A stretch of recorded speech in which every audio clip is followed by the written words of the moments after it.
Vamos a ir continuando pues con nuestra panorámica del Nuevo Testamento.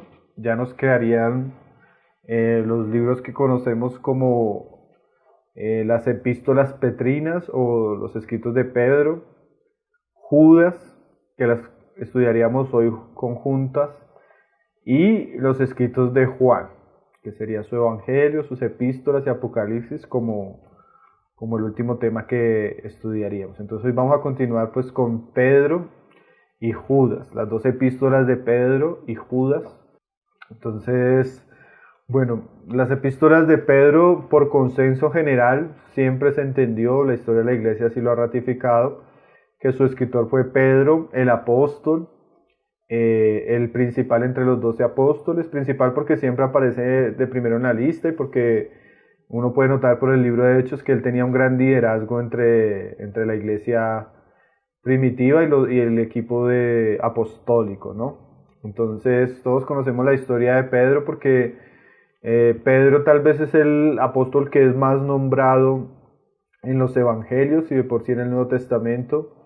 Si bien Pablo se nos menciona 162 veces, todos los otros apóstoles 142 veces, Pedro es nombrado 210 veces. Pedro era un líder natural, pescador que el Señor transformó para él llegar a ser uno de esos hombres que serían enviados con un propósito especial en el reino de Dios, siendo uno de los apóstoles, y pues él nos dejó de legado 2 cartas directas escritas por él, que fue primera y segunda, y además, como lo mencionábamos cuando estudiamos el Evangelio de Marcos, parece ser que Marcos solamente fue el escriba de Pedro, y que realmente lo que nos dicen algunos ministros de la historia de la iglesia es que ese Evangelio directamente era de Pedro, solo que Marcos fue su escriba.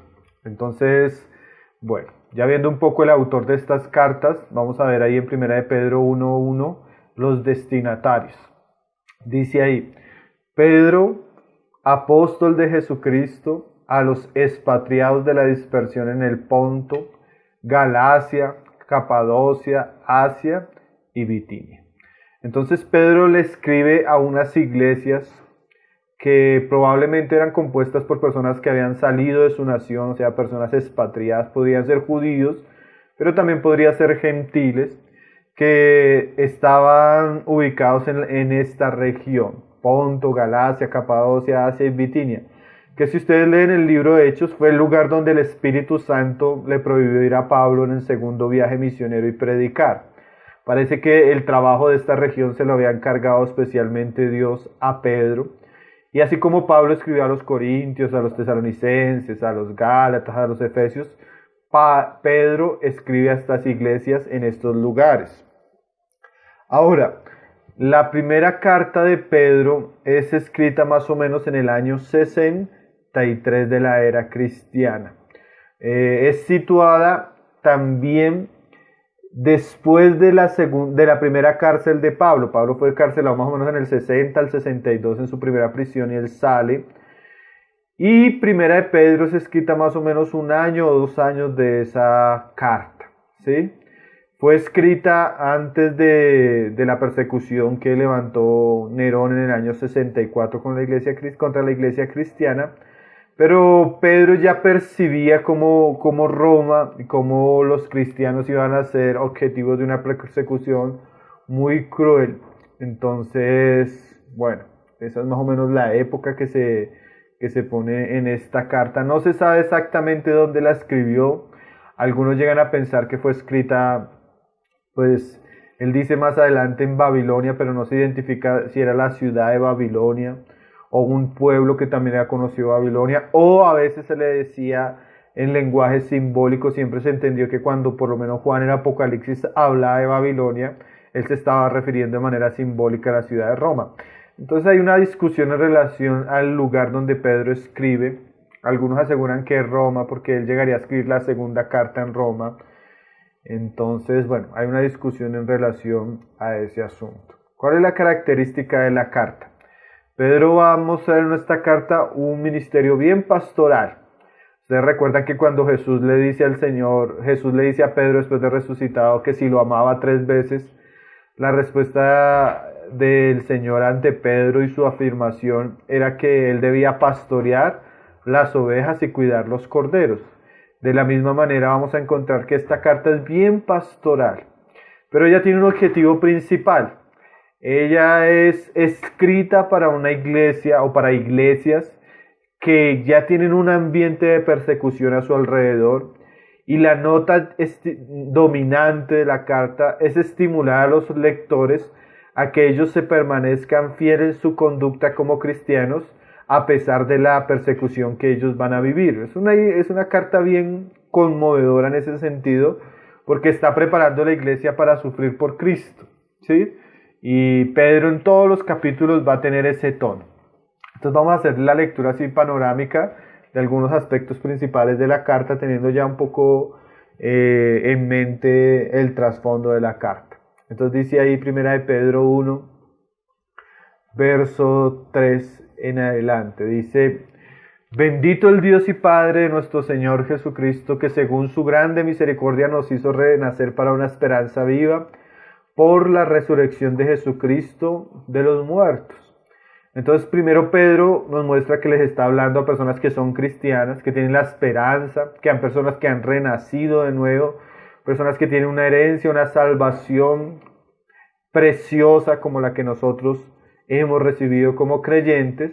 Pero esa introducción la liga ahí en el verso 6 de una vez a las cosas que estamos hablando, la persecución, porque ahí en el 6 dice: en lo cual vosotros os alegráis. Nosotros nos debemos alegrar en la salvación, en la esperanza que tenemos como cristianos. Pero mira lo que dice: aunque ahora por un poco de tiempo, si es necesario, tengáis que ser afligidos en diversas pruebas. Entonces, para Pedro, como para los apóstoles, como el mismo Señor Jesús lo enseñó, la vida cristiana no nos exonera de pruebas. Eso es bien importante saberlo, hermanos. La vida cristiana no quiere decir que usted se convierte en cristiano y deja de sufrir, deja de pasar por circunstancias difíciles. Dios le va a bendecir en todo, Dios le va a prosperar en todo. No es la visión bíblica de las Escrituras. Es más, las Escrituras vienen no como un anuncio de que Dios nos va a evitar las circunstancias, sino las Escrituras vienen, como en esta carta, a preparar nuestro corazón para que podamos enfrentar los desafíos y las pruebas que vienen de manera diversa, de una manera correcta, de una manera santa y de una manera piadosa. Es más, el mismo Pedro nos dice en el verso siguiente, dice que para que sometida a prueba vuestra fe, o sea que la fe cristiana necesita ser probada, aún para saber si es verdadera o es falsa. Ella solo va a ser conocida verdaderamente como ella es por la prueba del fuego. Así como el oro se prueba por el fuego, así la fe cristiana. Y el testimonio histórico y la evidencia que nosotros encontramos, no solo en la Biblia, sino en la historia de la iglesia, es que siempre que la iglesia pasó por el fuego de la persecución, la iglesia prosperó, la iglesia avanzó, la iglesia creció. La persecución nunca destruyó el verdadero cristianismo, al contrario, la iglesia se levantaba creciendo, se levantaba más vigorosa, más llena de fe, se levantaba con más testimonios de mártires, se levantaba con más incursiones a territorio del enemigo y expansión del evangelio. Entonces la persecución en realidad nunca destruyó la iglesia. La persecución solo destruía lo falso. Como decía un autor antiguo, puritano, él decía: la persecución no es mala para aquellos que aman mucho a Jesús. La persecución es perjudicial para aquellos que aman poco a Jesús. Y así es esto. Las pruebas que vendrían solo iban a probar a aquellos cuya fe no era verdadera, cuya fe no era como el oro, gloriosa, santa, divina de parte de Dios. Entonces Pedro comienza a introducir su carta mostrando a quienes habla que son cristianos, pero también él les llama a que a veces es necesario, aunque sea un poco de tiempo, pasar por diversas pruebas, como el fuego se prueba como el oro se prueba con el fuego. Después de eso, Pedro, como un buen maestro de la palabra, hace una exhortación a sus oyentes a vivir de una manera santa en este mundo. Y dice ahí en el verso 13 al 16, por tanto, ceñid los lomos de vuestro entendimiento, sed sobrios y esperad por completo en la gracia que se os traerá cuando Jesucristo sea manifestado. Otra vez la esperanza futura, pero ahora la vida presente como hijos santos. Dice, como hijos obedientes, no os conforméis a los deseos que antes teníais, estando en vuestra ignorancia, sino como aquel que os llamó es santo, sed también vosotros santos en toda vuestra manera de vivir, porque escrito está, sed santos porque yo soy santo. Entonces el segundo mensaje importante de Pedro, que también es una nota dominante en la carta, es que el pueblo cristiano se debe caracterizar por su manera de vivir. En este caso es su manera de vivir santa. Y también Pedro nos dice más adelante que ellos iban a sufrir persecución del mismo mundo por eso. Porque al mundo le parece extraño que ellos ya no vivan en los mismos pecados, que ellos ya no anden en los mismos placeres que anda el mundo. Ahora, esta nota dominante, que es, como decíamos ahora, el mensaje de la santidad de Dios, y nosotros andando en esa santidad de Dios, también es una nota que a veces se ha perdido en la historia de la iglesia. A veces en nuestros cultos y en nuestras iglesias poco se habla de santidad. Y también a veces nosotros como cristianos poco sufrimos persecución porque es que vivimos igual que el mundo. Entonces cuando el mundo ve que nosotros vivimos igual y andamos igual que ellos, no tiene por qué perseguirnos. Pero cuando los cristianos comienzan a vivir de acuerdo al estándar de la santidad de Dios y comienzan a oponerse y denunciar las prácticas pecaminosas de las personas del mundo, eso ya genera un conflicto. Y ese era ese conflicto que estos cristianos también iban a vivir, porque ya no estaban viviendo de la misma manera que vivían las personas del mundo, y eso traía un desafío grande para esta generación.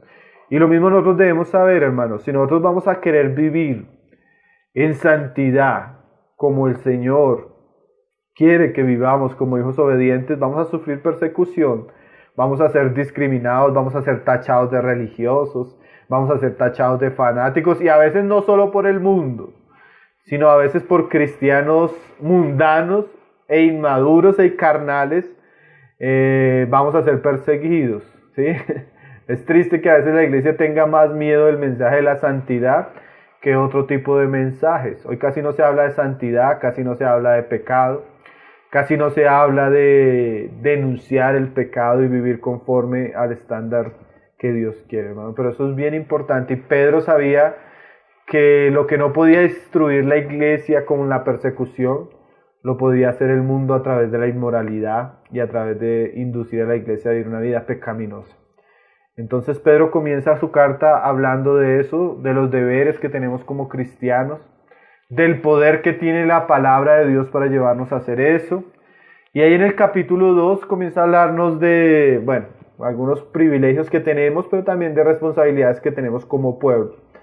Dice ahí en el verso 4, 2:4, acercaos a él, piedra viva, desechada ciertamente para los hombres, mas para Dios escogida y preciosa. Vosotros también como piedras vivas, sed edificados como casa espiritual y sacerdocio santo para ofrecer sacrificios aceptables a Dios por medio de Jesucristo. Entonces ahí Pedro nos habla de que como cristianos somos piedras que debemos estar sobre la gran piedra que es Cristo y debemos ser edificados como una casa. O sea, el cristiano tiene que crecer espiritualmente, esa es la figura de una edificación. También tiene que ejercer un sacerdocio agradable a Dios por medio de Jesucristo, ofreciendo sacrificios espirituales, porque Él es un pueblo santo, un pueblo adquirido por Dios y un pueblo que anuncia las virtudes de Dios, las virtudes de aquel que nos llamó a las tinieblas a la luz admirable. Esos son nuestros deberes cristianos. Nosotros como cristianos acá somos una casa espiritual, somos un pueblo escogido, somos un verdadero sacerdocio y estamos ofreciendo sacrificios espirituales. Pedro nos está hablando de nuestros deberes presentes delante de Dios, agradarle, servirle, ser aquellos que ofrecemos un culto santo y somos aquellos que estamos también siendo edificados para morada de Dios en el Espíritu. Ahora, Pedro vuelve a introducir el asunto del sufrimiento, ahí en el 2:12, y Pedro nos va a decir que ese sufrimiento es aprobado por Dios cuando es un sufrimiento que viene por ser cristiano. Dice ahí en el verso 12, manteniendo vuestra manera de vivir entre los gentiles, para que en lo que murmuran de vosotros como de malhechores, glorifiquen a Dios en el día de la visitación al considerar vuestras buenas obras. Pues qué gloria es si pecando sois abofeteados y lo soportáis. Mas si haciendo lo bueno sufrís y lo soportáis, esto ciertamente es aprobado delante de Dios. Entonces, hermanos, lo que Pedro nos está enseñando aquí es que nosotros deberíamos sufrir por lo bueno. Y a veces cuando sufrimos por lo bueno, eso es aprobado por Dios. Para esto el Señor nos llamó porque Cristo nos dio ejemplo. Ahora, lo terrible es, como dice el mismo Pedro, que pecando suframos, seamos abofeteados, y aún soportando ese sufrimiento no tiene ese aplauso divino. Y es que nosotros podemos sufrir, hermanos, cuando queremos hacer lo bueno, cuando nos consagramos, cuando nos santificamos, cuando honramos a Dios. Podemos sufrir por predicar el Evangelio, por orar, por muchas cosas podemos sufrir. Y si sufrimos como cristianos buenos, eso es bueno. Pero hay un sufrimiento que viene a veces no por ser buenos cristianos, sino es un sufrimiento que viene a veces porque pecamos. Entonces una persona que roba siendo cristiana y en el trabajo lo despiden porque lo descubren robando, esa persona va a sufrir, pero no es un sufrimiento que traiga gloria a Dios, sino es un sufrimiento que trae vergüenza.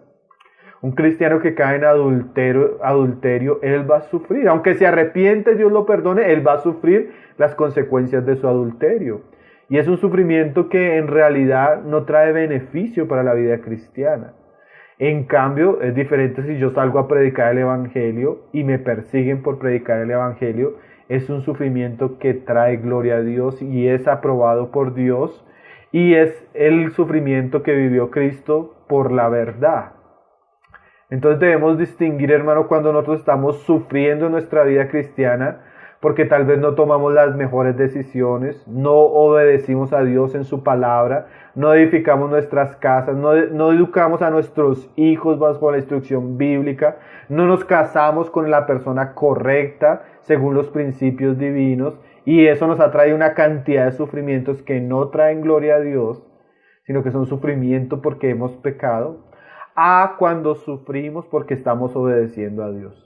A cuando sufrimos porque estamos obedeciendo su palabra. A cuando sufrimos porque estamos caminando en pos de la verdad. Y eso trae un conflicto con las tinieblas. Pedro es bien claro en cuanto a esos dos tipos de sufrimiento en el capítulo 2, en la segunda parte. Ahora en el capítulo 3, Pedro nos habla de que la vida cristiana involucra nuestros deberes conyugales. Como dice ahí el verso 1, Pedro lleva la enseñanza a los aspectos prácticos de la vida. Por ejemplo, ahí en el 1 nos habla de las mujeres. Dice, asimismo vosotras mujeres estad sujetas a vuestros maridos, para que también los que no creen a la palabra sean ganados sin palabra por la conducta de sus esposas. Entonces Pedro nos dice que en este caso las mujeres, y eso también se puede aplicar a los maridos, a los hijos, cuando tienen familias que no son cristianas, la mejor forma de predicar a esas personas es por nuestra conducta, nuestra manera de vivir. Ganarnos a las personas sin las palabras, ¿sí? No necesitamos hablar para ganarnos a las personas. Y eso fue un mensaje que aprendió la iglesia primitiva. Los mismos ateos, los mismos paganos, acusaban a los cristianos de que ellos eran muy astutos, porque con sus buenas obras se ganaban el corazón de las personas para después envenenarlos con su doctrina, decían ellos.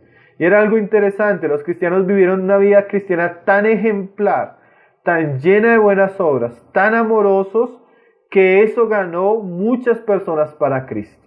De la misma manera, entonces, Pedro exhorta a las mujeres que ellas se deben caracterizar por ser sujetas a sus maridos, para que ellas lo puedan ganar en un espíritu de amor. Ahora es triste porque a veces, como el ejemplo que damos la vez pasada, nosotros nos encontramos que a veces vamos a visitar la casa de hermanas y nos encontramos con el esposo incrédulo. Entonces el esposo incrédulo de una vez llega a darnos queja. No, pastor, ¿usted cómo cree que le voy a creer a esta mujer? Si es que ella antes de volverse cristiana, ella era obediente, ella era una mujer de la casa, era una mujer sumisa, pero ahora que es cristiana, ahora no está en la casa, ahora no es obediente, ahora cada rato anda mandándome bibliazos a través de gritos, ahora es irrespetuosa.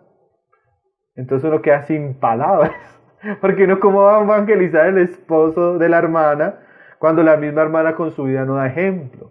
Y así pasa con los hijos, así pasa a veces con la esposa que no es cristiana cuando el cristiano es el esposo. Entonces Pedro está exhortando a los hermanos a que vivan su fe cristiana y vivan el amor, aún en relaciones que no son con personas que son creyentes. Porque si es obvio que la mujer cristiana debe sujetarse a su esposo que es cristiano, muchas mujeres dicen, no hermano, pues yo cómo me va a sujetar a un impío. Pues la Biblia le enseña a mi hermana que en aquellos asuntos que tienen que ver con los asuntos de su casa, sus hijos y otras cosas que el Señor le entregó la autoridad al varón, la mujer cristiana debe respetar a esa autoridad aunque el esposo no sea cristiano.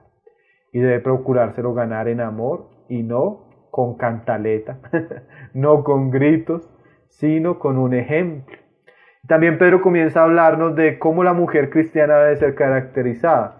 La mujer cristiana dice, no, vuestro atavío no sea el externo de peinados ostentosos, de adornos de oros o de vestidos, sino el interno, el de corazón, el del incorruptible ornato de un espíritu afable y pasible que es de grande estima delante de Dios. Una mujer cristiana, mis hermanas, no debe caracterizarse porque se peina muy bonito, porque se arregla el cabello, porque anda muy bien vestida, aunque eso no es pecado. El énfasis de Pedro es insistirle a la mujer que lo realmente que la hace hermosa delante de Dios es que sea una mujer de un espíritu afable y apacible. La mujer tranquila es la mujer hermosa. La mujer que no es cantaletosa, que no es rabietas, que no es iracunda, que no es amargada, es la que es de gran estima delante de Dios. Y eso trae la fe cristiana. La fe cristiana nos saca de ser personas con un corte problemático, con un corte de amargura, con un corte de insatisfacción, con un corte de carácter duro, y nos vuelve personas de espíritus afables, nos vuelve personas amables, amorosas y misericordiosas. Y aquí sí no queda el dicho, porque yo me acuerdo una vez estaba visitando unas iglesias por el Santander, por el norte de Santander. Entonces me decían los hermanos, es que aquí las mujeres son santanderianas. Entonces no es un asunto de que usted sea santanderiana o sea del interior, o que su familia, todas las mujeres sean bravas, irrespetuosas, rebeldes, sino aquí el asunto es que usted es cristiana. Y así como una mujer del mundo se preocupa por dejarse el cabello muy hermoso, usted debe preocuparse por tener un carácter hermoso. Así como una mujer del mundo se preocupa por vestirse con la mejor ropa, usted debería preocuparse por vestirse con el carácter de Cristo. Entonces Pedro está comenzando a hacer unas aplicaciones bien prácticas de lo que es la vida cristiana y da ejemplos. Dice ahí en el 6, como Sara obedecía a Abraham llamándole Señor. Un día escuchaba a un predicador amigo que él decía que las mujeres hoy le dicen a sus hijos mi amor, y a sus esposos le dicen mi hijo. Pero nuestra generación de mujeres no es como Sara, que a sus esposos les dice Señor. Ahora, no es solo decirle Señor, sino ahí Pedro está enfatizando el respeto que caracteriza la vida cristiana en el ambiente de la verdadera feminidad, donde la mujer encuentra gran gozo y gran alegría, respetando la autoridad que Dios estableció en el hogar, que es su esposo. Ahora también en el 7, así como hay para la mujer, también hay para el hombre, ¿no? Dice, vosotros maridos, igualmente vivid con ellas sabiamente. La mayoría de problemas que nosotros tenemos con nuestras mujeres es porque no sabemos vivir con ellas sabiamente. Nosotros somos torpes. Nosotros a veces no sabemos tratar a una mujer, hablarle a una mujer. En algunos momentos, sin darnos cuenta, nuestras palabras crean grandes incendios, nuestras actitudes. Entonces el hombre cristiano también debe aprender a tratar a la mujer con sabiduría. Hay días en que con la mujer no se debe discutir. Si es sabio, él no va a generar un problema de esos días en su hogar. Si hay comentarios que él no va a hacer frente a ella. Hay actitudes que él va a aprender a tener con ella para mantener un ambiente de paz. Yo creo que en la medida que nosotros vamos teniendo años de matrimonios y caminando con el Señor, aprendemos que hay cosas que debemos hacer de cierta manera, hay cosas que no debemos hablar, actitudes que no debemos tener. Y todo eso es sabiduría, ¿no?, que viene de parte del Señor. Dice ahí en el siguiente parte, dando honor a la mujer como vaso más frágil. El hombre debe reconocer que la mujer fue hecha de un diseño distinto al hombre. El hombre hasta físicamente, corporalmente es más fuerte. La mujer corporalmente, su cuerpo es diferente. No somos lo mismo. En dignidad delante de Dios somos lo mismo, pero en diseño hasta nuestros cuerpos son diferentes. Nuestro esquema emocional es diferente, nuestros cerebros son diferentes, no en el sentido de inferioridad, sino en el sentido de propósito. Y Dios permitió que la mujer fuera más débil para que ella encontrara su fortaleza, su cuidado, su protección, su provisión en el varón. Entonces, el hombre debe saber que la mujer es más frágil, emocionalmente ella es más frágil, físicamente ella es más frágil. Entonces él debe tratarla así. Aún como yo le digo a los varones cuando hacemos encuentros de varones, aún la mujer más brava, más problemática, ella es frágil. Ella manifiesta su fragilidad en esa actitud fuerte, pero ella es más frágil. O sea que un hombre no puede compararse en fuerza física a una mujer, no la puede tratar físicamente como trataría a otro hombre. Ni siquiera en las palabras. Si un hombre a una mujer le dice, usted es un no sé cuántas, usted no sé qué, el hombre es hombre y el hombre eso no lo afecta. Si el hombre le dice a su esposa ciertas palabras, va a causar heridas que ella le va a recordar por toda la vida. Entonces nosotros debemos aprender a trabajar sabiamente con ellas, porque definitivamente somos diferentes. Y el hombre fue constituido de cierta manera por la figura de autoridad, de liderazgo, de provisión que él representa, y la mujer también fue constituida de cierta fragilidad porque ella de alguna manera va a representar aquellos aspectos del carácter de Dios que tienen que ver con su rol: el amor, la maternidad, el cuidado de los hijos.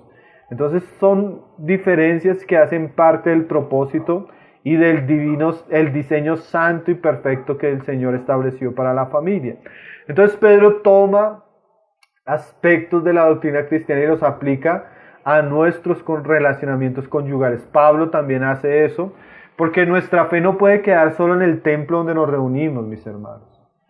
Si yo no llevo mi fe a mi relación como esposo, a mi relación como padre, a mi relación como esposa, mi fe va a ser solo algo hipócrita. La fe cristiana, ella involucra todas las áreas del ser humano, tanto las individuales, personales, como los aspectos familiares y también nuestros aspectos como trabajadores, como siervos, todo debe ser, en toda manera de vivir debemos vivir como personas santas, ¿no? Dice, y como acorderas de la gracia de la vida para que vuestras oraciones no tengan estorbo. Nosotros nos hemos dado cuenta tanto en la experiencia como en la instrucción bíblica que una mala relación con nuestra esposa afecta a nuestra relación con Dios. Dios a veces no oye nuestra oración, Dios a veces no responde a nuestras oraciones porque nuestra actitud con nuestros semejantes o nuestros prójimos no le honra. En este caso, nuestras esposas. Si yo no tengo una buena actitud hacia mi esposa, yo voy a tener problemas primeramente con Dios porque mi esposa es coheredera de la gracia, entonces me estoy metiendo con una hija de Dios también. Entonces el Señor nos exhorta ahí. Ahora en el capítulo 4, Pedro vuelve a introducir el asunto del padecimiento cristiano. Dice ahí en el verso 12, amados, no os sorprendáis del fuego de prueba que os ha sobrevenido como si alguna cosa extraña aconteciese, sino gozaos por cuanto sois participantes de los padecimientos de Cristo, para que también en la revelación de su gloria os gocéis con alegría. Entonces Pedro dice que el fuego de prueba no es extraño para los cristianos, sino que antes de la gloria vienen los padecimientos, así como el Señor antes de la gloria vino la cruz. De la misma manera nosotros debemos padecer como cristianos y debemos gozarnos Los apóstoles nos dieron ejemplo cuando ellos fueron arrestados por el Sanedrín. Dice que cuando ellos salieron de la prisión, ellos le dieron gracias a Dios porque los tuvo dignos de padecer por su nombre. Pablo también, cuando estuvo en la ciudad de Filipos, encarcelado con Silas, dice que los presos oían a Pablo a medianoche cantar. Entonces el sufrimiento cristiano no nos debería avergonzar, como decíamos ahora. Yo me debería avergonzar si sufro como pecador. Ahí sí sería un problema, ¿no? Pero si yo sufro como cristiano, yo no debería sentir vergüenza, porque Cristo también sufrió y también fue llevado a la gloria a través del sufrimiento. Y hay muchos siervos de Dios que van a ser llevados a la gloria a través del martirio, a través de la persecución. Entonces el sufrimiento cristiano no debería causar vergüenza para los cristianos. Ahí en el capítulo 5, ya Pedro, cerrando su epístola, le habla al gobierno de la iglesia, a los ancianos, los que pastorean la iglesia, ¿sí? Como un pastor él también, porque acuérdese que esta epístola es bien pastoral. Entonces, si es pastoral, también le va a hablar a los pastores, no solo a las ovejas, sino a los pastores. Dice ahí en el verso 2 de 1 Corintios 5, apacentad la grey de Dios que está entre vosotros. Es bien interesante esa frase, la grey no es de nosotros, la grey es de Dios. Que está entre nosotros, sí, Dios nos puso personas en medio nuestro a cuidar de ellas, y debemos hacerlo. Dice ahí en el verso 2, no por fuerza, sino voluntariamente. O sea, el servicio cristiano, el pastoreo cristiano, no debe incluir la fuerza de la carne. No debe ser un servicio impositivo. No debemos volver la iglesia nuestro lugar de señorío, donde obligamos, donde imponemos nuestra autoridad. Ese no es el servicio de un verdadero pastor. El pastor da la vida por sus ovejas, ¿sí? No el pastor se enseñorea de las ovejas, sino que debe ser voluntariamente. Debe tener buen corazón para servir a los hermanos, cuidar de los hermanos, estar atento por los hermanos. No es una profesión, es una vocación. No es algo por un estímulo interno, sino el estímulo interno es mi corazón, el amor hacia los hermanos. Dice ahí, no por ganancia deshonesta. Yo no puedo servir en la iglesia porque de la iglesia recibo un sueldo. Yo no debo servir en la iglesia porque me conviene económicamente estar allí. Aunque tal vez económicamente yo fuera perjudicado, si yo tengo vocación a pastorear, yo voy a pastorear no importándome el dinero. Como dijo Spurgeon, la persona que sirve a Dios por dinero se irá con el diablo por un aumento. Pero el verdadero pastor de ovejas, el que ama la grey y ama al Señor de la grey, él no lo hace por dinero. Él no va a dejar una iglesia por irse por un mejor sueldo para otra iglesia. Él no va a abandonar la iglesia cuando la iglesia no está ofrendando, no tiene la capacidad de sostenerlo. Si él tiene vocación, él va a aprender a sufrir. Si él tiene vocación, conseguirá un trabajo aparte que le ayude a proveer sus necesidades, si la iglesia no está en capacidad de sostenerlo.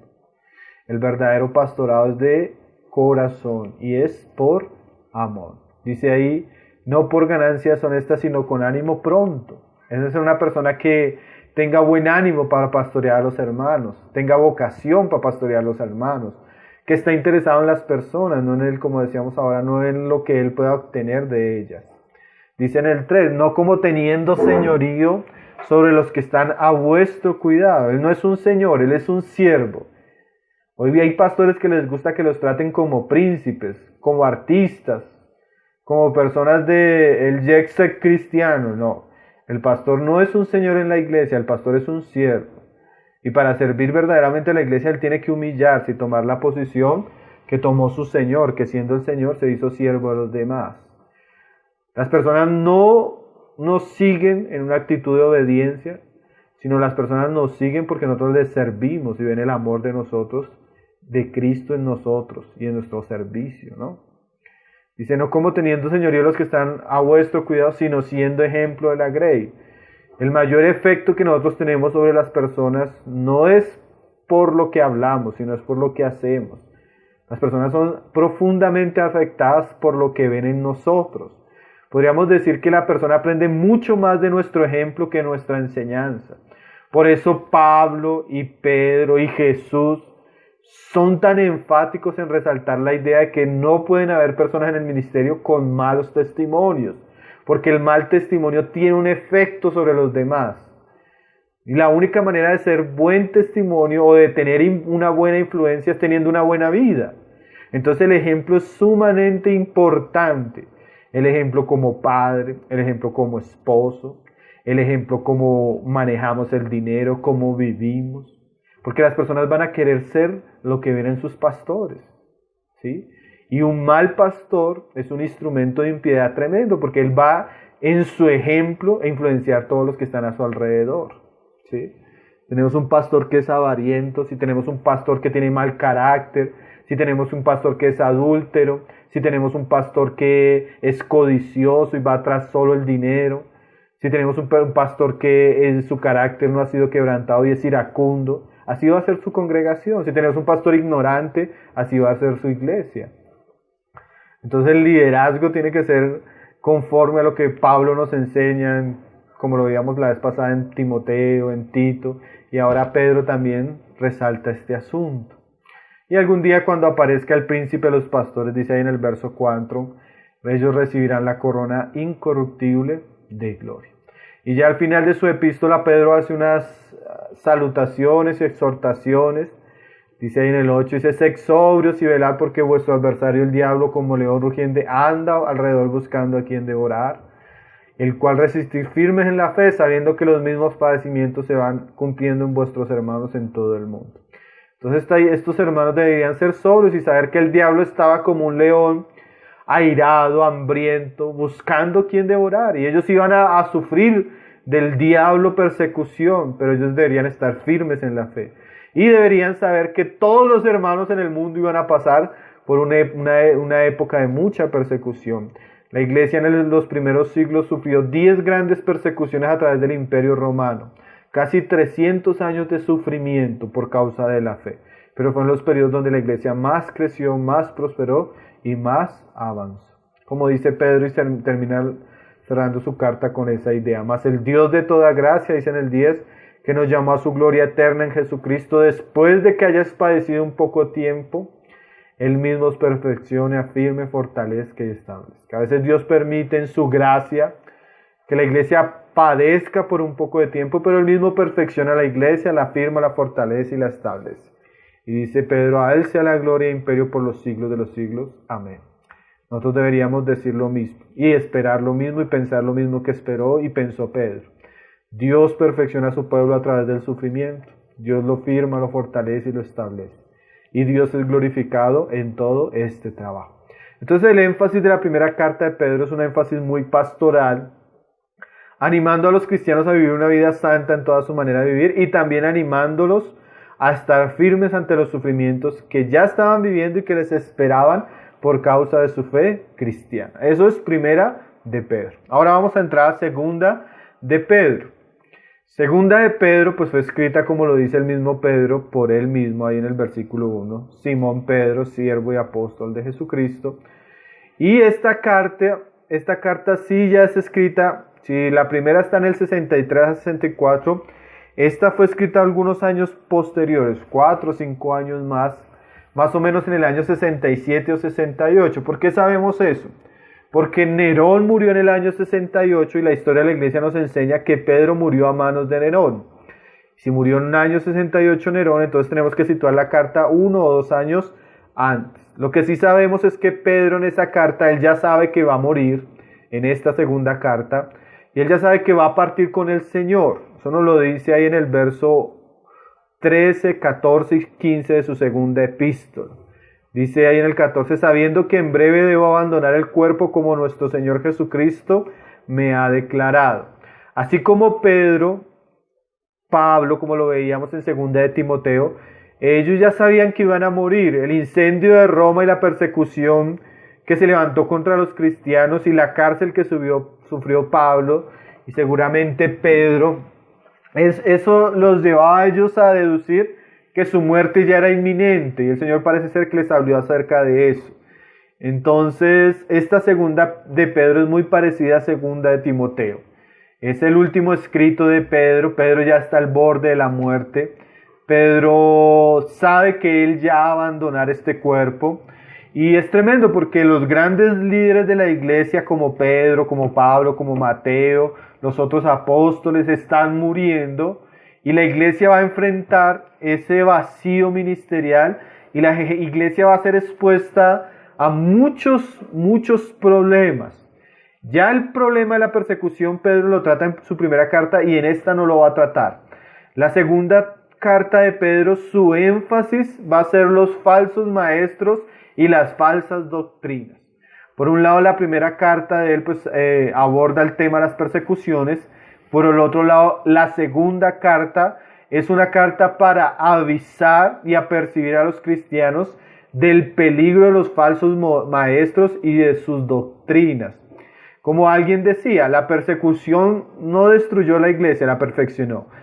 Pero la falsa doctrina, los falsos maestros sí han causado daños profundos en la historia de la iglesia. Entonces Pedro es apercibido del peligro que existe en la herejía, lo destructiva que pueden ser las falsas enseñanzas y la seducción diabólica que el diablo puede traer a la iglesia a través de esto. Por un lado, el diablo, como dice primera de Pedro, se presenta como un león rugiente a través de la persecución, pero también el diablo se presenta como ángel de luz y viene con la Biblia y siendo un maestro engañoso.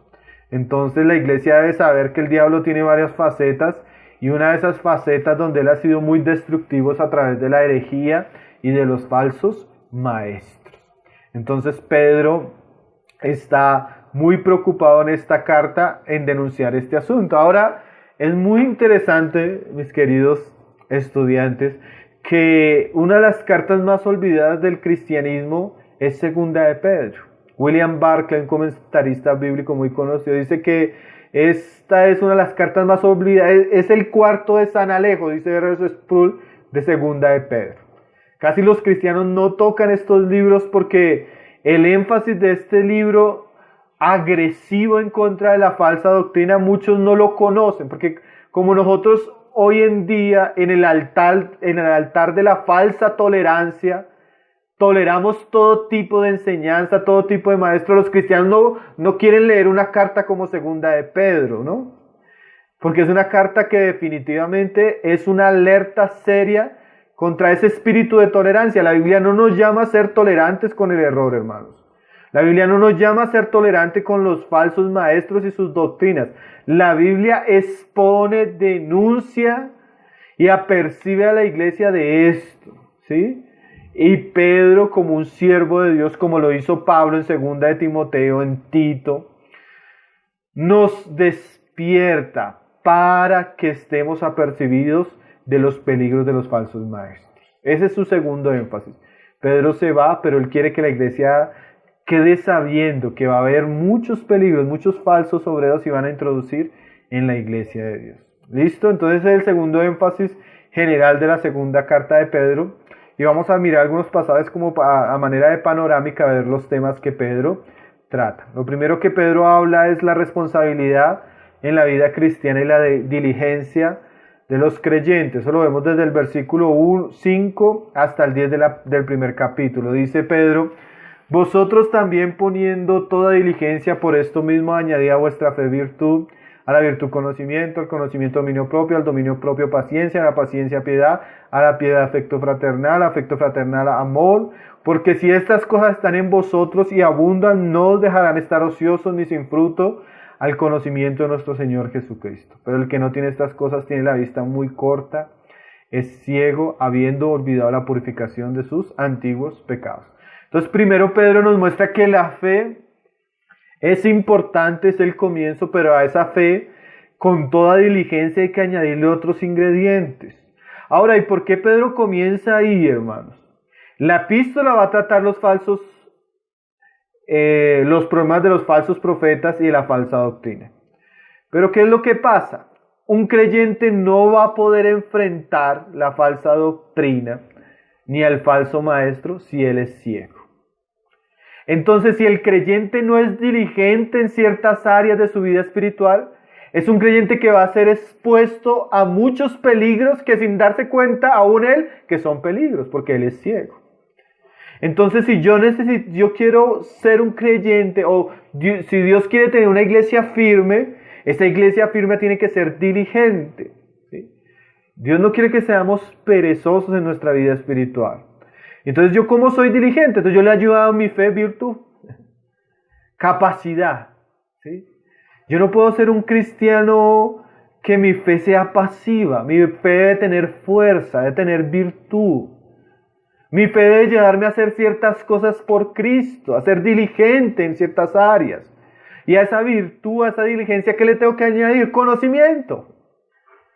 ¿Cómo voy a enfrentar la falsa enseñanza si yo no tengo conocimiento, hermano? ¿Cómo voy a enfrentar el error si yo soy ignorante? Entonces Pedro dígale, para que ustedes puedan enfrentar los problemas, ustedes tienen que tener una fe robusta, o sea, tienen que añadirle a esa fe virtud, y a esa virtud conocimiento. Y ese conocimiento debe tener un efecto en sus vidas, o sea, tienen que añadirle a eso dominio propio. Y al dominio propio tienen que añadirle la capacidad de estar firme ante las circunstancias difíciles, paciencia. Y a la paciencia tienen que añadirle piedad, una manera de vivir cristiana en todas las áreas. Y a eso tienen que añadirle amor fraternal, o sea, tienen que ser cristianos amorosos con sus demás hermanos. Y a ese amor fraternal tienen que añadirle amor ágape, la capacidad de perdonar incondicionalmente a aquellos que los persiguen. Dice Pedro, si ustedes están en todas estas, si ustedes abundan en estas cosas, no van a ser cristianos ociosos, sino con fruto en cuanto al conocimiento de Cristo. Pero si ustedes no tienen estas cosas, van a tener la vista corta. ¿Qué quiere decir Pedro? ¿Cómo van a ustedes estar preparados para enfrentar el enemigo con sus falsos ministros y todas las herejías que vienen contra la iglesia si ustedes son cristianos ciegos? Necesitan crecer. Entonces generalmente las iglesias que están saturadas de falsos maestros, iglesias saturadas de falsas enseñanzas, es porque son cristianos generalmente irresponsables en sus deberes personales, porque el cristiano que ora, se santifica, lee la Biblia, crece en el dominio propio y crece en el verdadero amor, es un cristiano que no se va a dejar enredar en esas cosas. Muchas veces las iglesias están las iglesias de falsos pastores están repletas de cristianos engañados, es porque esos cristianos son irresponsables en sus deberes espirituales. Si nosotros fuéramos responsables de nuestros deberes como cristianos, no nos dejaríamos engañar de tanto sinvergüenza que anda por ahí. ¿Sí? Ahora, Pedro nos dice que tenemos dos aspectos sobre los cuales la fe cristiana está sostenida. En el capítulo 1, desde el verso 16, hasta el final del capítulo nos habla de dos aspectos. El primero es que, dice ahí en el 16, porque no nos hemos dado a conocer el poder de la venida de nuestro Señor Jesucristo, siguiendo fábulas artificiosas, sino como habiendo visto con nuestros propios ojos su majestad. Pedro nos va a decir que una de las peores enseñanzas que iban a traer los falsos maestros de su generación, o que ya estaban surgiendo en su generación, es que ellos iban a negar la venida del Señor. ¿Sí? Más adelante nos lo va a decir en el capítulo 2. Pero Pedro nos dice que nosotros podemos tener certeza de la venida del Señor porque ellos, como apóstoles de Jesucristo, tuvieron la oportunidad de ser testigos presenciales de esos eventos. Los evangelios y la enseñanza de los apóstoles no está basada en fábulas que ellos inventaron, fábulas artificiosas, no está basada en sueños que ellos tuvieron, no está basada en visiones particulares y privadas del corazón de estos hombres. No, ellos fueron testigos presenciales de la obra de Jesucristo. Ellos vieron, como dice Pedro ahí, cuando Él se transfiguró en el monte, ellos vieron su gloria. Entonces cuando ellos hablan de la segunda venida del Señor Jesús, ellos hablan como testigos de un Jesús real que ellos palparon, que manifestó su gloria delante de ellos y que ascendió a la vista de ellos. Y no solo Pedro habla, sino eso es el testimonio de todos los apóstoles. Entonces el cristianismo no está basado en sueños ni fábulas inventadas por estos apóstoles, sino en hechos históricos que ellos presenciaron. Ese es el primer argumento de Pedro. El segundo argumento ahí en el verso 19 es que ellos también tenían, dice, tenemos también la palabra profética más segura. Además del testimonio ocular de los apóstoles, ellos tenían seguridad de la obra y el ministerio de Jesús, porque ellos vieron en Jesús el cumplimiento de todas las profecías del Antiguo Testamento. Entonces la fe cristiana tiene esos dos sustentos. la palabra de los profetas relacionada con el Antiguo Testamento, que era la preparación de casi 1000 años del mensaje de Dios, cumplido perfectamente en la muerte y la resurrección de Cristo. Y además también tiene el otro aspecto, que es el testimonio ocular de aquellos que estuvieron con Jesús, que fueron los apóstoles. Nosotros tenemos varios testigos que nos dan una seguridad de que tanto la venida y la obra de Jesucristo es real, como también lo será la segunda venida de nuestro Señor Jesús. Por un lado lo que Jesús hizo y que sus apóstoles vieron, por otro lado lo que los profetas del Antiguo Testamento enseñaron. Y eso es bien importante saberlo. ¿Por qué?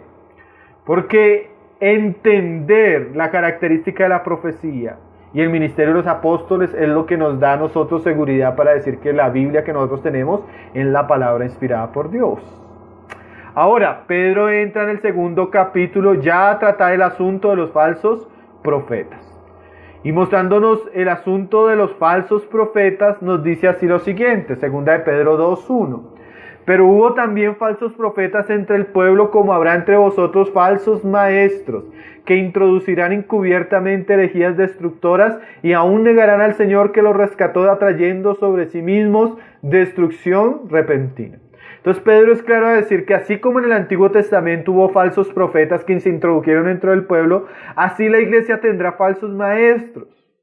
Ahora, no piense que el falso maestro le va a llegar a la iglesia diciendo: yo soy un hereje, vengo a predicarle herejías, vengo en el nombre del diablo para enredarlo en su fe. No, el diablo no va a venir así, hermano. Pedro dice que ellos se introducirán encubiertamente. La herejía nunca viene en el paquete de primeras. Y muchos de los falsos maestros de nuestra generación dicen que son cristianos, dicen que creen en la Biblia, dicen que creen en la muerte de Jesús, dicen que enseñan las escrituras, es más, usan las escrituras, como dice Pedro más adelante, pero las tuercen. Y en medio de lo que aparentemente es la enseñanza cristiana de ellos, comienzan a introducir herejías destructoras. La herejía nunca viene de primeras, hermano, porque si no la iglesia lo detectaría fácilmente. Como cuando a usted le van a ofrecer un agua envenenada, usted lo ve por encima y parece agua, pero a veces esa herejía destructora son 2 o 3 goticas de cianuro que daña al resto. ¿Sí? Un ejemplo, en estos días escuchábamos un video que usted lo puede ver por internet, un predicador diciendo que nosotros somos pequeños dioses, Jehová Junior. Hermano, y uno cree que eso no es tan serio ni es tan grave para un predicador cristiano. Pero ¿cuál fue el predicador que en el Génesis dijo: no será así, sino que ustedes comen, seréis como dioses, sabiendo lo bueno y lo malo? ¿Quién fue el que habló en Génesis así, que nosotros seríamos como dioses? Satanás, ¿no? Engañando a Eva. Entonces, cuando un predicador le dice a usted que usted es un Dios, un Jehová Junior, un pequeño Dios, usted puede entender que ese predicador no está hablando como los apóstoles, sino que está hablando como la serpiente. Y aunque diga que es cristiano y enseña otras cosas cristianas, su doctrina acerca de la divinización del ser humano es una herejía muy antigua que comenzó en el Edén, que se ha incubado el pensamiento de la nueva era y muchas otras falsas doctrinas.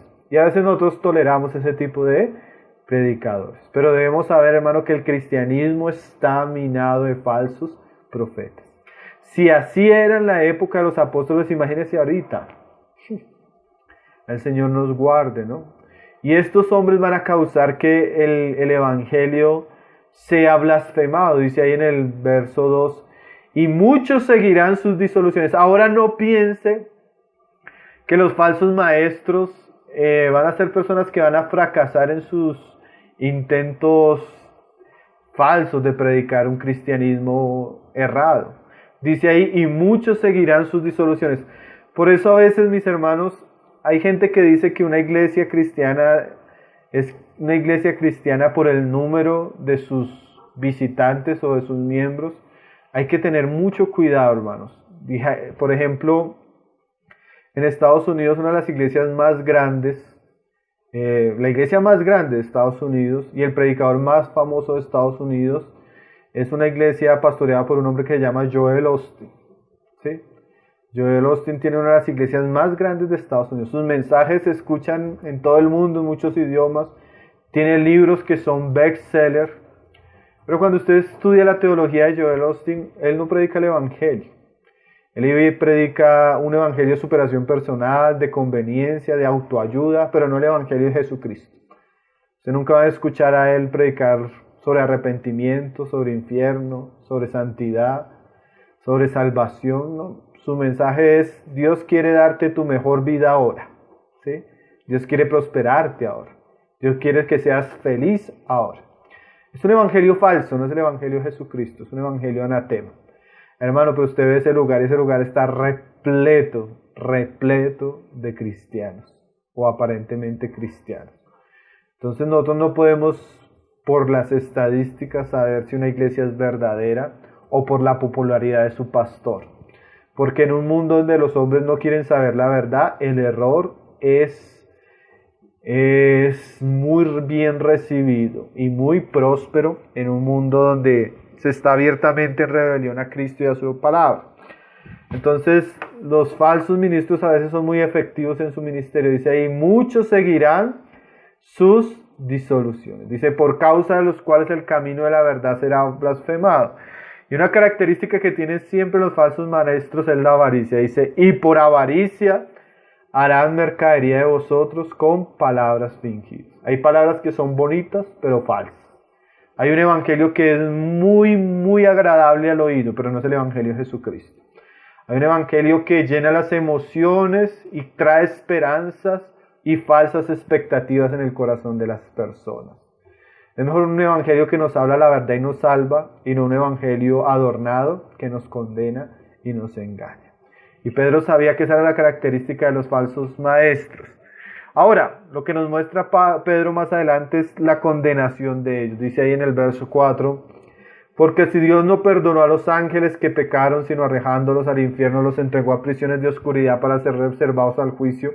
Y si no perdonó al mundo antiguo, sino que lo guardó a Noé, pregonero de justicia, con otras 7 personas, trayendo el diluvio sobre el mundo de los impíos. Y si condenó por destrucción a las ciudades de Sodoma y Gomorra.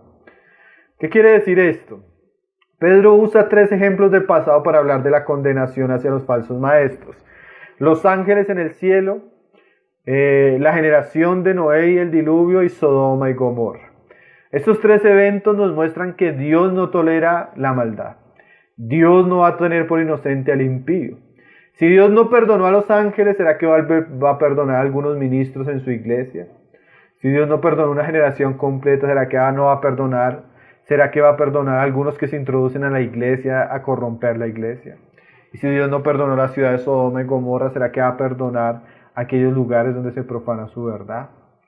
Rebelarse contra Dios y su palabra es un asunto que tiene indiscutiblemente el juicio de Dios asegurado. Más adelante Pedro nos sigue hablando de las características de estos hombres. Dice ahí que estos tienen los ojos llenos de adulterio en el 14. Siguen el premio del dinero como Balaán en el 15. En el 17 dice que son fuentes sin agua. En el 19 dice que prometen libertad, pero ellos mismos son esclavos. Entonces siempre los falsos maestros van a tener esa característica: vías impías, adulterios, fornicaciones, divorcios, maldad en el área moral. Segundo, amor al dinero. Y tercero, prometen cosas que no cumplen. Sí, es tremendo. Un amigo me decía: hermano, ¿usted sí se ha dado cuenta que en esta época de cuarentena todos los que prometen sanidad y todos los que prometen grandes milagros no han aparecido? ¿Por qué? Porque generalmente lo que prometen nunca lo cumplen. Y cuando se deberían manifestar esos dones extraordinarios de sanidad y milagros, no aparecen. Son como nubes sin agua. Prometen libertad, pero las personas quedan esclavas de la corrupción. Le prometen a usted libertad financiera, libertad económica, le prometen a usted prosperidad, conveniencia, y cuando usted llega allá, solo genera una frustración en el corazón, porque el falso maestro no puede producir cosas verdaderas, aunque lo quisiera, porque es una fuente sin agua. Estos burladores, especialmente los que está escribiendo Pedro, se negaban de la venida del Señor, diciendo ahí en el capítulo 3, verso 3 y verso 4, en el 4 dice, y diciendo, ¿dónde está la promesa de su advenimiento? Ellos se burlaban de la venida del Señor de una manera burlesca, ellos desacreditaban una doctrina tan importante como que el Señor viene. ¿Sí? Hay pastores que usted los encuentra hoy haciendo predicaciones burlándose de que la venida del Señor.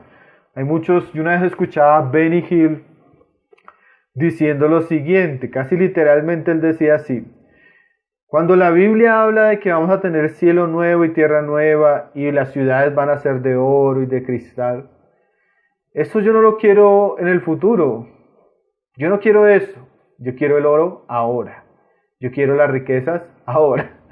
Y es tremendo porque la esperanza de la iglesia cristiana siempre está en el retorno del Señor y los beneficios gloriosos que van a venir con Él. Más nosotros tenemos predicadores que quieren vivir la gloria ahora sin el Señor. Entonces se burlan de la venida del Señor o generalmente nunca hablan de estos temas. Cuando usted se reúne en un lugar donde no le hablan de santidad, donde no le hablan del regreso del Señor Jesús, donde no le despiertan su corazón a prepararse para ese día, a usted tal vez lo están engañando. Porque esas son las actitudes de los falsos maestros. Entonces la actitud que el Señor dice ahí con Pedro hacia esos cristianos que están recibiendo los argumentos de la negación de la venida del Señor es ahí en el 8 en adelante. Él dice, mas oh amados, no ignoráis que para el Señor es como 1000 años y 1000 años como un día. El Señor no retarda su promesa, sino si alguno la tiene por tardanza, sino que es paciente para con nosotros, no queriendo que ninguno perezca, sino que todos procedan al arrepentimiento. Si el Señor no ha venido pronto, no es porque el Señor haya retardado su promesa, sino porque Él es paciente queriendo que las personas se arrepientan. El Señor no tiene el problema de pasar tiempo y que pasó 1 año, 10 años, 20 años, 200 años. No, porque el Señor para Él un día es igual que 1000 años y 1000 años como un día. Pero el Señor va a venir y nosotros debemos esperar del Señor cielo nuevo y tierra nueva. Y como dice ahí en el 14, dice, por lo cual, oh amados, estando en espera de estas cosas. Mientras unos se burlan de la venida del Señor, otros debemos estarlas esperando.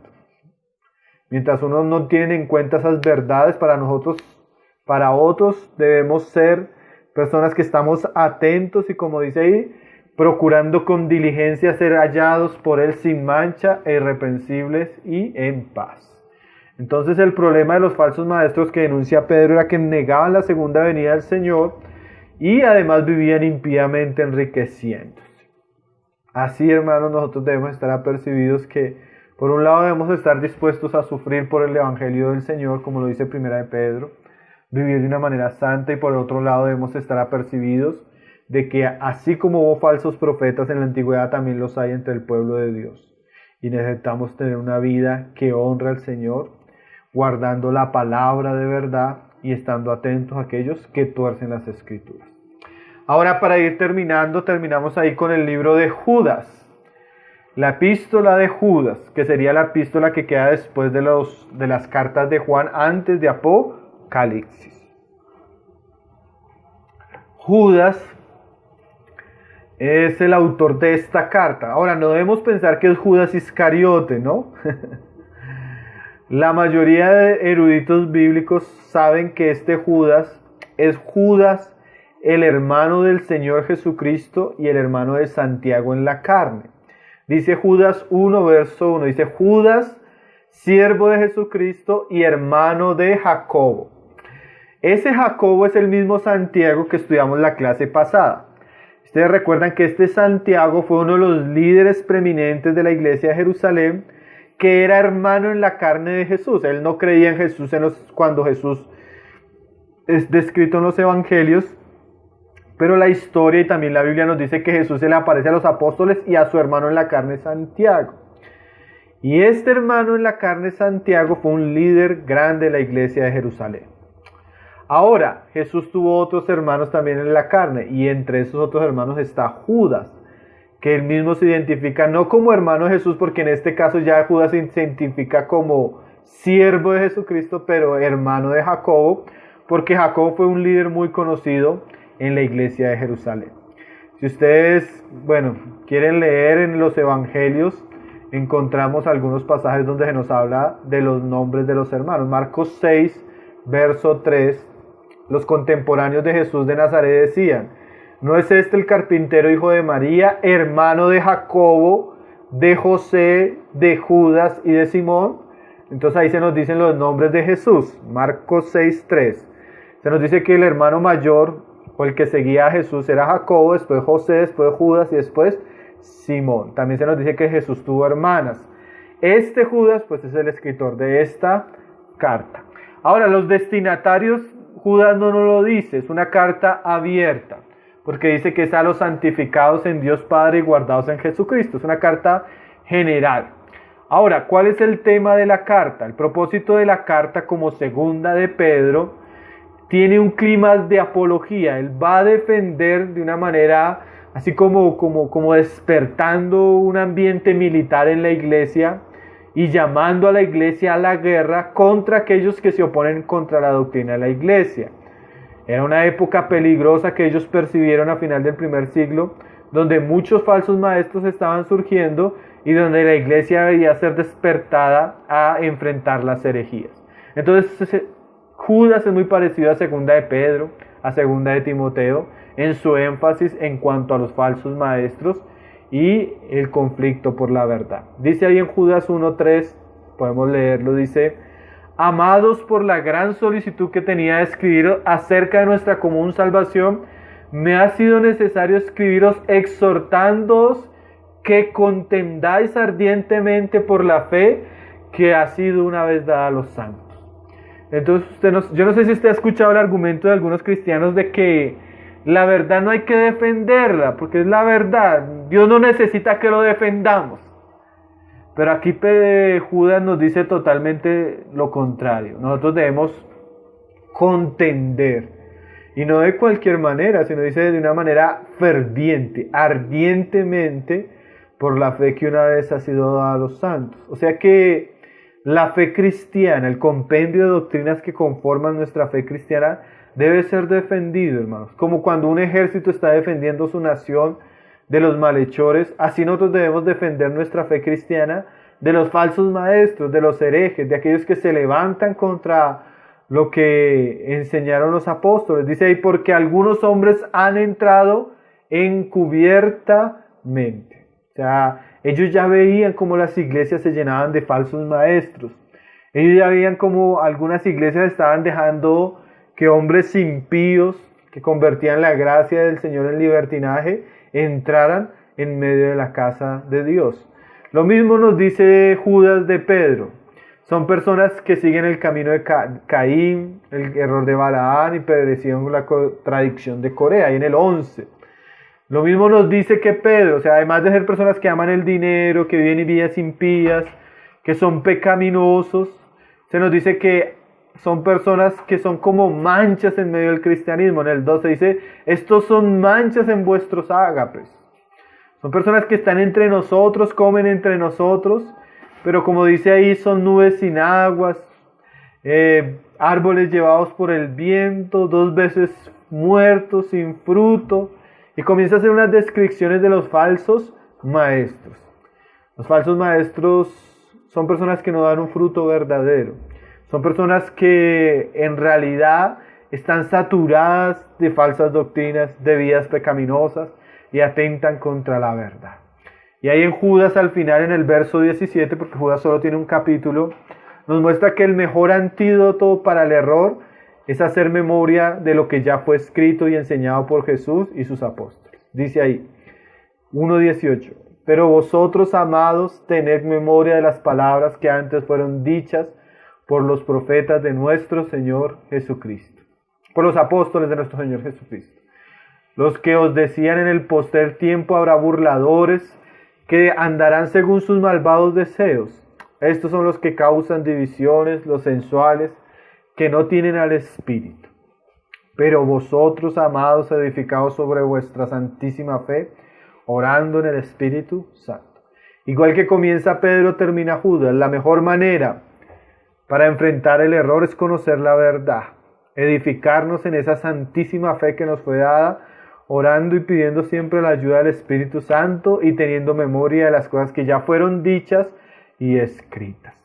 Entonces, Judas como segunda de Pedro ocupan un lugar muy interesante en las Escrituras porque son libros que nos advierten y nos despiertan a de enfrentar a los falsos maestros, sus falsas enseñanzas y a ver las características y las consecuencias que los que tienen o los que llevan este camino pues van a recibir. Entonces hoy pues terminamos primera y segunda de Pedro y la epístola de Judas, ya yendo terminando nuestro panorama del Nuevo Testamento.